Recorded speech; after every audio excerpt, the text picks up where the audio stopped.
Today, we're talking about movie Babylon A.D. The story follows a mercenary named Toorop. He's a former soldier and killer who now takes on dangerous jobs just to survive.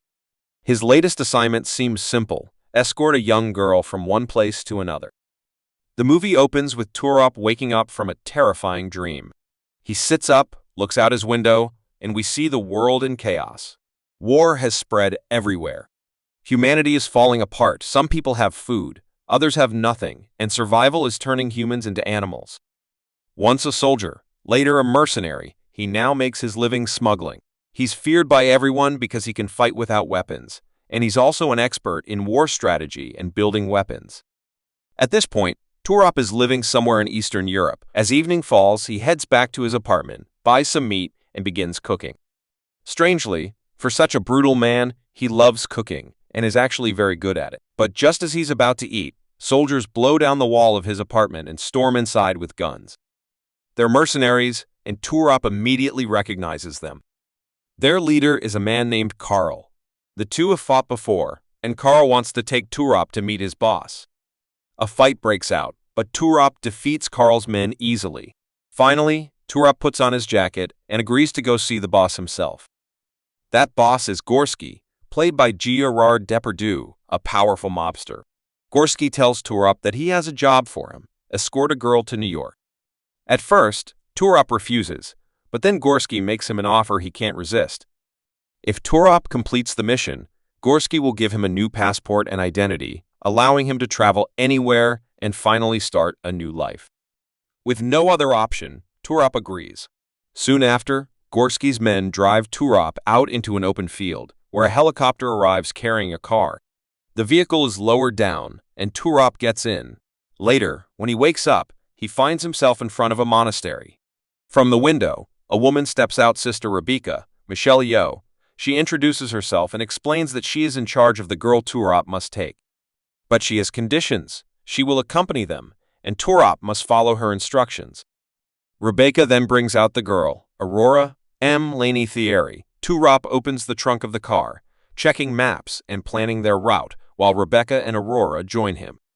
Together, the three begin their journey. They first travel through rough terrain, moving through ravines and dangerous roads. Eventually, they reach Kazakhstan at the Russian border. From here, the rest of their journey must continue by train. As Toorop, Aurora, and Sister Rebecca continue their journey, they stop at a busy market. Toorop gives Aurora some new clothes and tells her to wear them, otherwise she'll stand out too much from the crowd. While Aurora is changing, Toorop notices a few suspicious men watching them. Aurora then rejoins them, and as they continue walking through the market, she looks amazed by everything around her. Aurora has lived her entire life inside the monastery, sheltered from the outside world. Now, surrounded by noise, crowds, and chaos, she feels overwhelmed. Having never walked in anything but heels, she struggles in the bustling streets, feeling suffocated and uncomfortable. She tells Toorop she wants to leave, but he insists they must keep going. At the train station, Toorop goes to buy tickets. The line is crowded and chaotic, and in the confusion, Aurora suddenly runs away. Finally, the three board a packed train. There are no empty seats, but Toorop notices a Mongolian family and tries to talk to them. Despite his efforts, the family refuses to give up their seats. Just then, Aurora surprises everyone by speaking in the Mongolian language. Her fluency convinces the family, and they agree to let them sit. For the first time, Aurora shows that she has special abilities beyond what anyone expected. That night, as the train continues, Aurora finally gets a chance to sit down with Toorop. She begins asking him questions and shares some of her own thoughts. Their bond slowly begins to form during this quiet moment. Eventually, the group crosses into Russia. Once there, Toorop sneaks into a nightclub. Before entering, he's searched, but he manages to get in and meet an old friend named Finn. The two are glad to see each other. Toorop explains his situation and tells Finn he needs help to get to Canada. Finn agrees to assist him. But things take a dangerous turn when other men approach Toorop. They offer him a huge amount of money in exchange for Aurora. Toorop, however, refuses to betray her, no matter the price. A fight breaks out, and Toorop takes on the men. Seeing this, Sister Rebecca jumps in to help. To everyone's surprise, Rebecca reveals her true strength. She's a skilled fighter, a master of kung fu, and she easily defeats several attackers. While this fight is happening, Aurora tries to run away. But some men spot her and grab her. Just as they're about to take her, another fighter steps in and rescues her, bringing her into a ring. Toorop arrives soon after and sees Aurora in the fighter's custody. But the crowd misunderstands the situation. They think it's a fight challenge and declare a battle between Toorop and the fighter. Toorop realizes that to protect Aurora, he has no choice but to fight. A brutal match begins, and Toorop overpowers his opponent, nearly choking him to death. At that moment, Aurora rushes forward and begs Toorop to stop. She explains that the fighter wasn't trying to hurt. He was actually trying to protect her because he sensed how afraid she was. Hearing this, Toorop stops himself and lets the man live. Sister Rebecca then arrives at the scene, and the group prepares to move on. After the brutal fight at the club, Sister Rebecca tries to keep Aurora safe. Toorop pulls out his gun and starts firing. Aurora, watching all of this, realizes that if she leaves with them, it will spark a violent battle. Not wanting bloodshed, she chooses to return to Toorop and Rebecca. However, her emotions boil over. Aurora breaks down in front of them, crying. She admits that she wanted nothing more than to see her father, but now she's exhausted and confused by this dangerous life. Rebecca comforts her, promising that soon she will be reunited with her father in the right way. With that, the group continues their journey. They eventually join a crowd of refugees trying to escape across the frozen sea. Hidden beneath the ice are submarines waiting to carry people across. After a long trek, one submarine surfaces. The desperate refugees rush forward, climbing onto it. But the captain knows not everyone can fit inside and gives the signal to move. Chaos breaks out as people push and fall. Some refuse to give up, and soon the guards begin firing on the crowd.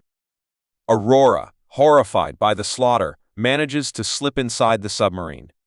She runs to the control room and tries to stop the vessel, screaming that they must open the doors again and save the people outside.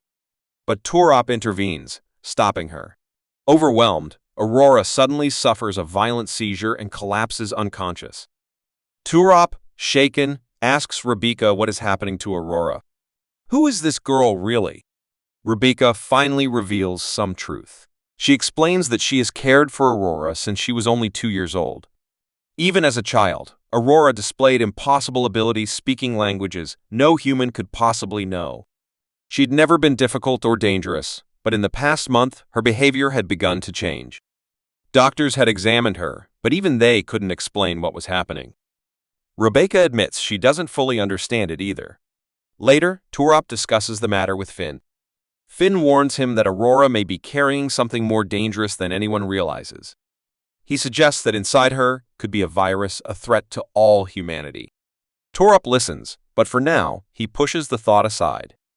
His focus is on survival. The next day, they arrive in Alaska. From there, they use jet skis to cross the icy waters and mountain fog. But soon, a drone spots them and gives chase. It begins firing bullets and launching small explosives. Realizing the danger, Toorop makes a plan. He orders Rebecca and Aurora to escape in one direction while he lures the drone away. A deadly pursuit follows. Toorop races across the icy waters, dodging bullets and blasts. In the end, he pulls a final maneuver, colliding with the drone. The explosion destroys both the drone and his jet ski, sending him crashing to the ground. Injured, he can barely move. Aurora sees him bleeding and reacts in an extraordinary way. She raises her hands as if to stop the bullets themselves. At that moment, Finn appears again. Gun in hand, he reveals his betrayal. He has been after Aurora all along. But Toorop had already suspected this. Despite his injuries, he strikes first, killing Finn before he can harm Aurora. The group continues, finally crossing into Canada. Exhausted, they set up camp for the night. Around the fire, Aurora asks Toorop why he is helping her. He explains that he used to serve in the army and had always tried to return to America.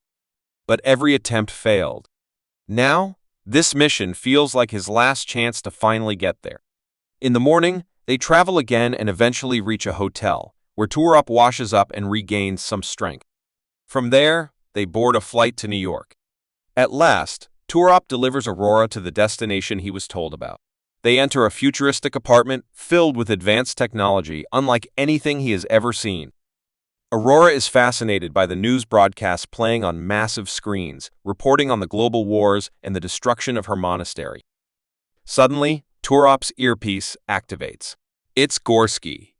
He praises Toorop for completing the mission, but angrily points out that he broke the rules and cost him many men. Rebecca warns that there will be consequences. Soon after, a doctor arrives at the apartment. He says he must examine Aurora before they can proceed further. Toorop, Rebecca, and Aurora wait tensely as the doctor begins the checkup.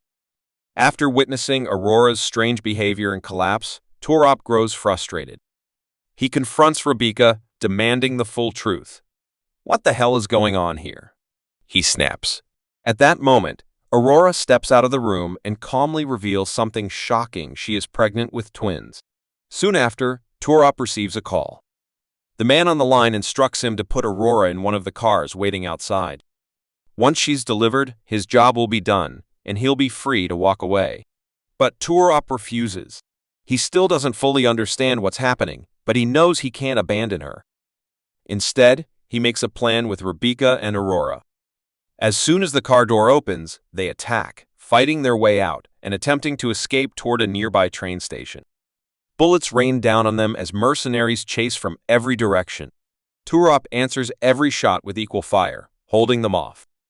But then, the attackers launch a missile. To Toorop's horror, the missile is locked onto him via GPS hidden inside his passport. He realizes he's been tracked all along. Sprinting through the chaos, he tries to draw it away. Meanwhile, Rebecca fights the remaining men but is struck by gunfire, collapsing. Using his quick thinking, Toorop manages to redirect the missile. The explosion rips through the area, leaving devastation in its wake. When the smoke clears, he finds Aurora standing alone, surrounded by armed enemies preparing to fire at her. He rushes to shield her. Another missile approaches. At the last second, Aurora grabs a gun and fires at Toorop himself. The blast strikes him, killing him instantly. The next day, Toorop wakes up alive. Confused, he finds himself inside a high-tech laboratory. A doctor named Arthur Darquandier explains everything. Toorop's body was badly damaged, so they replaced his destroyed organs with cybernetic enhancements and installed advanced AI in his brain. Now, Toorop has enhanced strength, reflexes, and cognitive abilities. Stunned, Toorop demands answers. Arthur reveals his true identity: he is Aurora's father. Though the world believes he is dead, he has been secretly working against High Priestess, the ruthless leader of the No-Elite religious order. She wants Aurora for her powers, but Arthur claims he only wanted to protect his daughter. Arthur explains further, Aurora isn't a normal girl. She was designed, programmed from birth, with unique genetic coding. She has the ability to foresee the future, which is why she once told Toorop that everyone in New York would die in 6 days. She even knew that shooting Toorop would kill him in front of everyone, but she also knew her father would revive him, stronger than before. Arthur insists Toorop is the only one who can find and protect Aurora now. Meanwhile, the High Priestess discovers that Grosky has failed to secure Aurora. Furious, she has him executed and sets out to claim Aurora herself. She soon confronts Arthur, demanding to know where Aurora is. Arthur refuses. Their argument escalates. Arthur accuses her of caring nothing for religion or humanity, that she only wants power and control over the future. Enraged, she shoots him and leaves. In the aftermath, Toorop remembers Aurora's cryptic words. She had said she wanted to go home. Realizing she didn't mean a literal house, but his home, he searches until he finds her. Time passes. Toorop keeps Aurora safe. 6 months later, she gives birth to twin children. But tragically, Aurora dies immediately after childbirth, her entire purpose programmed only to carry the next generation. Now, Toorop is left alone, holding the newborn twins. Despite his confusion and grief, he decides to raise them himself. The film ends with Toorop as their guardian, preparing to protect them from the world, and the powers that seek to control their destiny.